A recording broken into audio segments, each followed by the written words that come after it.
செய்வினையில் பாதிக்கப்பட்டவங்க செய்ய வேண்டிய சில விஷயங்கள் மட்டும் சொல்கிறேன்.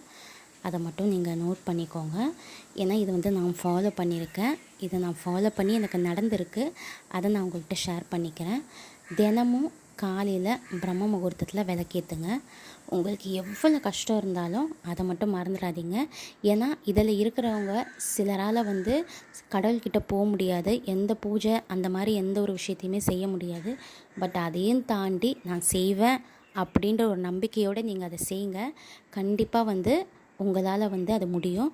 சப்போஸ் காலையில் எழுந்திரிக்க முடியல அப்படின்னா ஈவினிங் 6 மணிக்கு ஒரு விளக்கு ஏற்றுங்க.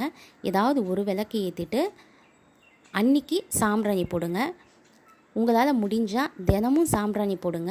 அப்படி இல்லை அப்படின்னா வெள்ளிக்கிழமை, சனிக்கிழமை, செவ்வாய்க்கிழமையில் இந்த 3 நாளில் வந்து சாம்பிராணி போடுங்க. மறக்காமல் உங்களுக்கு எது இஷ்ட தெய்வமோ அந்த கடவுளுக்கு தினமும் கோவிலுக்கு போயிட்டு ஒரு விளக்கு ஏற்றிட்டு வாங்க. அப்படி முடியல அப்படின்னா குலதெய்வம் கோயிலுக்காவது மாதம் ஒரு தடவை போயிட்டு வர பாருங்கள். இப்போ நான் சொன்ன எந்த ஒரு விஷயங்களுமே உங்களால் செய்ய முடியாது தான்.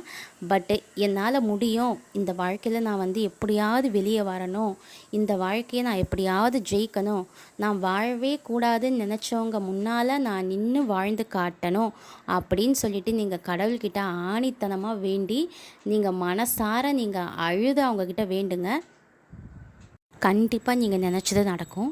இந்த வீடியோ உங்களுக்கு பிடிச்சிருந்தது அப்படின்னா என்னுடைய சேனலை சப்ஸ்கிரைப் பண்ணிக்கோங்க. மறக்காமல் பக்கத்தில் இருக்கிற பெல் ஐக்கானை கிளிக் பண்ணிக்கோங்க. பாய்.